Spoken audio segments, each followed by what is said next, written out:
tout le monde.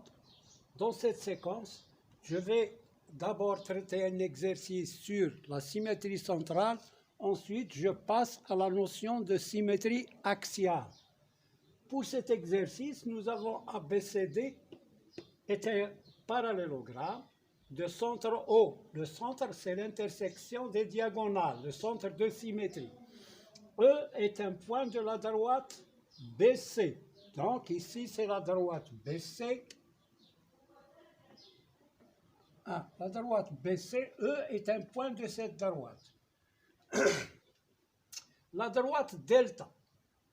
Voilà, cette droite delta, elle coupe la droite AD en F en passant par O. La droite delta en passant par O. Ou bien je vais l'appeler la droite EO. C'est mieux. La droite EO coupe la droite AD au point F. Montrez que le quadrilatère EBFD est un parallélogramme. Donc, on va utiliser la notion de symétrie centrale. Tout d'abord, nous avons O est le centre de symétrie du parallélogramme ABCD. Donc, O est le milieu de BD. Alors, puisque O est le centre de symétrie du parallélogramme ABCD, alors O est milieu des deux diagonales, mais on a besoin seulement de BD. O est milieu de BD. Voilà une première déduction. O est le milieu de BD. Maintenant, nous avons la droite delta, elle passe par O et coupe AD en F. Donc, nous avons E appartient à EO. On a E appartient à EO. Donc, SO de E appartient à OE. Et puisque nous avons l'image de la droite BC, c'est la droite AD. Pourquoi? On va le montrer, on a le symétrique de B par rapport à O et D, on a S de B, SO de B est égal à D. Et SO C est égal, SO de C est égal à A. Le symétrique de C, c'est A. Le symétrique de B, c'est D. Donc, SO de BC, de la droite BC, est égal à la droite AD. Donc, le symétrique de la droite BC, c'est la droite AD. Et puisque E appartient à BC, alors SO de E appartient à son symétrie qui est AD. Voilà la deuxième déduction. On a ici la 1, ici la 2. Alors, de 1 et 2, on tire que, on peut dire, alors, de 1 et 2, on déduit que SO de E appartient à l'intersection, je vais l'écrire ici, l'intersection AD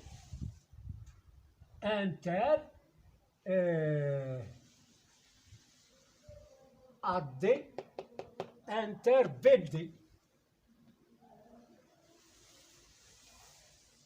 non, il appartient à AD inter EO.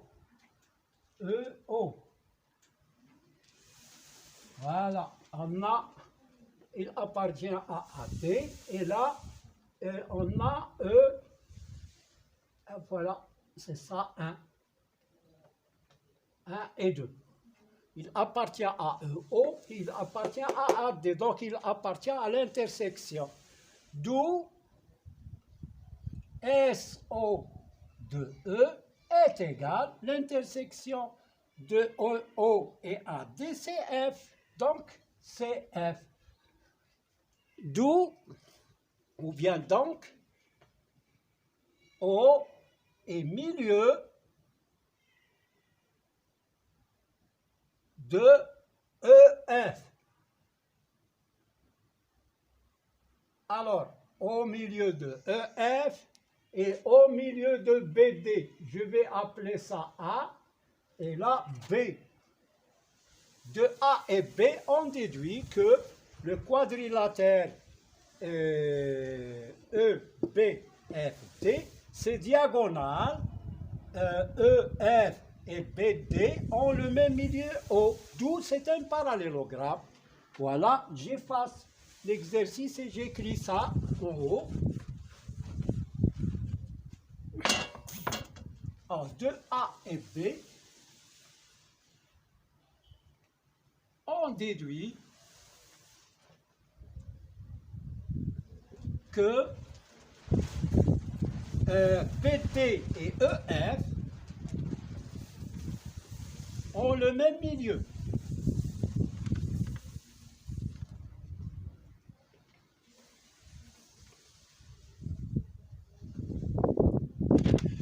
O. Donc, EBFD est un parallélogramme parce que ces diagonales ont le même milieu.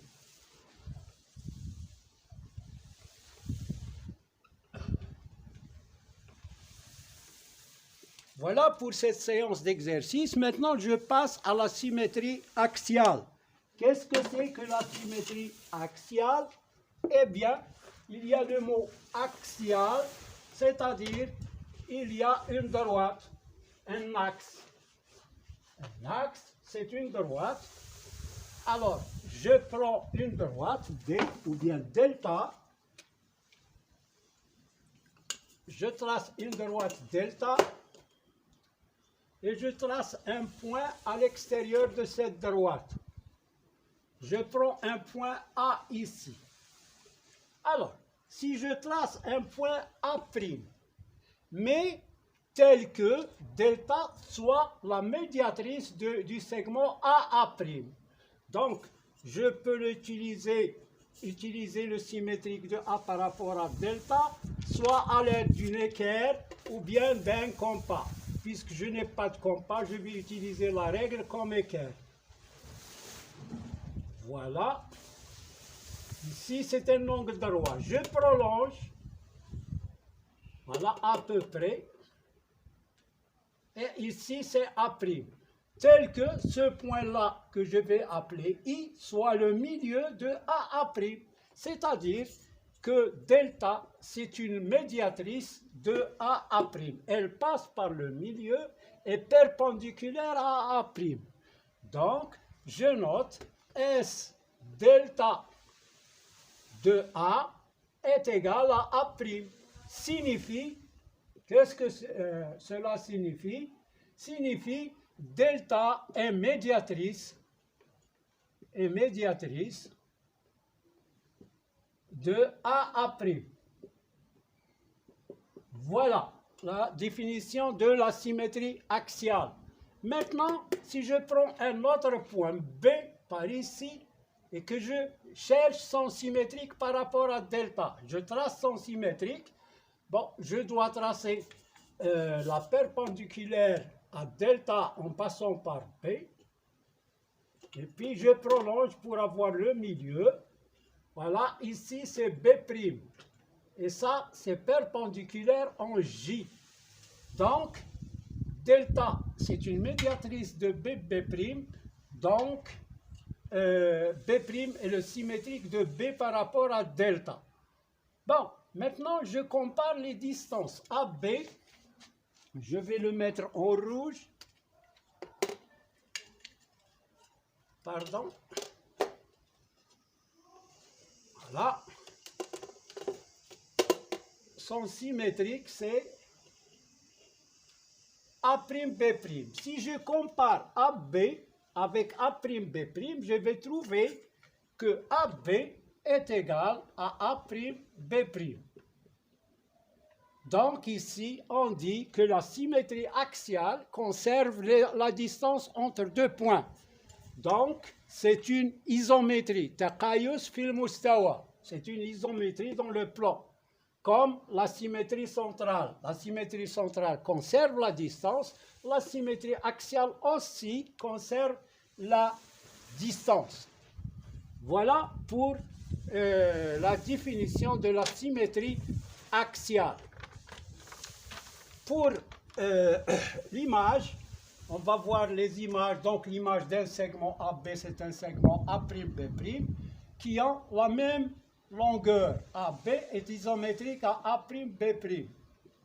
Voilà. Alors, je prends l'image d'une droite. L'image d'une droite, eh bien, je trace, j'efface ça.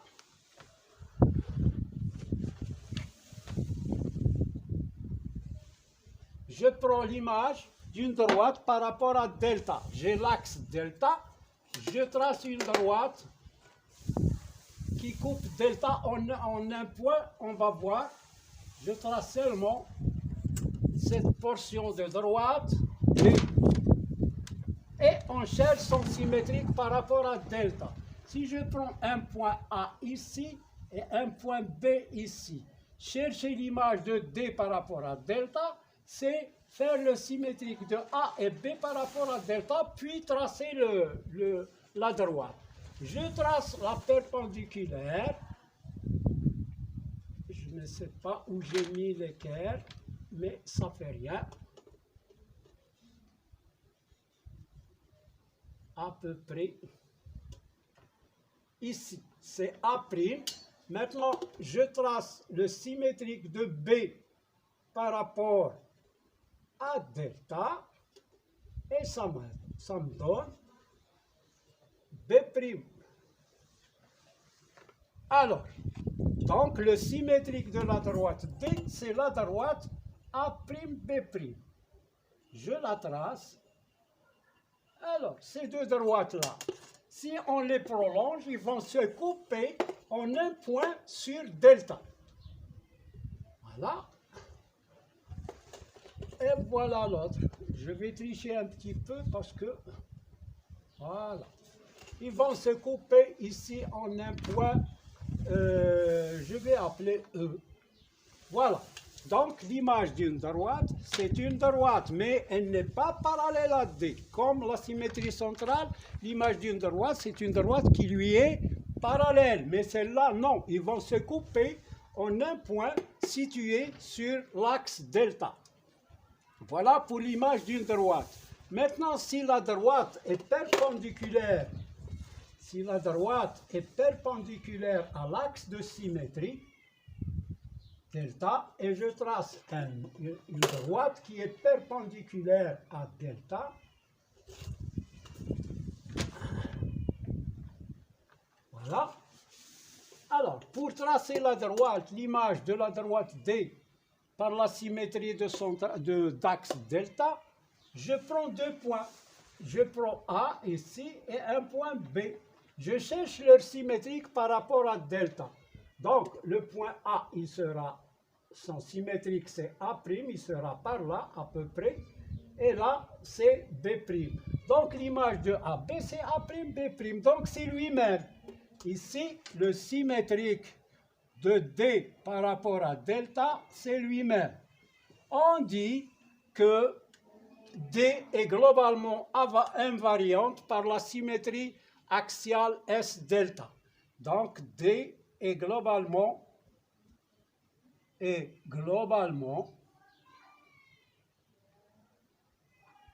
invariante, la droite, par S delta. Voilà. Parce que l'image de delta, de D, c'est lui-même.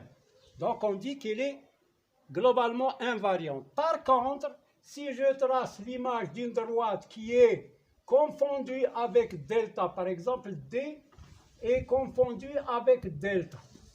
Alors dans ce cas-là, l'image de D, c'est delta, ou bien c'est lui-même. Par rapport à D, c'est D lui-même. Mais il n'est pas globalement invariant. Il est invariante point par point. Donc D est invariante point par point. C'est-à-dire tous ces points sont invariants. Son image c'est lui-même, c'est lui-même. Donc toute la droite, tous les points de la droite sont invariants. On dit que la droite est invariante point par point. Voilà pour ça. Il y a l'alignement des points comme la symétrie centrale. Si je trace un axe delta,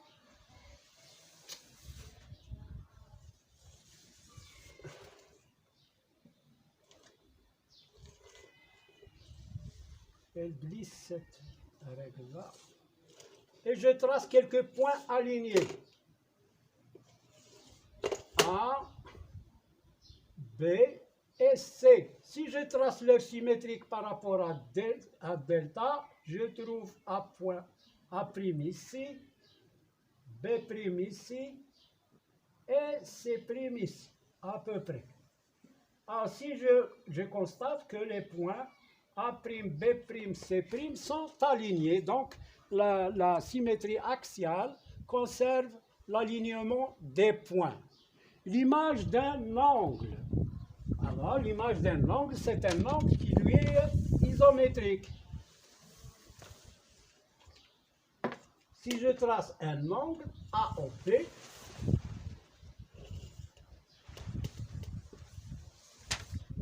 alors je trace l'image de O par rapport à delta, c'est A, je fais toujours à peu près O'.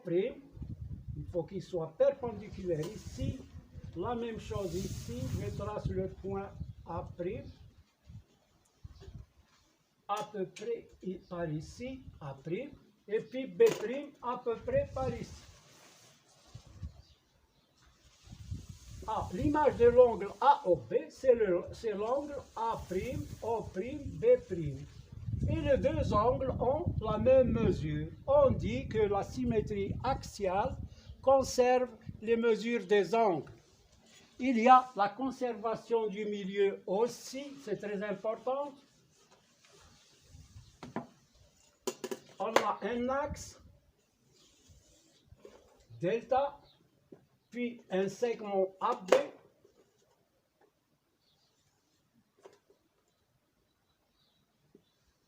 Si je prends M, milieu de AB, et que je trace le symétrique de A par rapport à delta,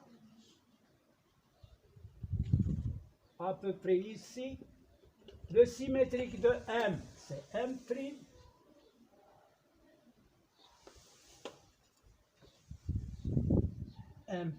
et le symétrique de B, c'est B'. Dans ce cas-là, on a M' représente le milieu de A'B'. Donc, si M est le milieu de AB et que A', M', B' sont les symétriques respectifs des points A, M, B par rapport à delta, alors M' est le milieu. Donc ici, voilà, je fais ça. Pourquoi j'ai fait le même signe? Parce que AM est égal à A', M', MB est égal à M', B', et puis M, c'est le milieu, M', c'est le milieu de A', B'. Voilà pour cette séance. On verra par la suite des exercices sur la symétrie axiale Peut-être qu'on va mélanger les symétries axiales et centrales et on verra d'autres exercices. Puis on verra par la suite la translation et l'homothétie. Voilà. Pour le nouveau pour vous, c'est l'homothétie. À bientôt. N'oubliez pas de mettre like et abonner. Merci bien.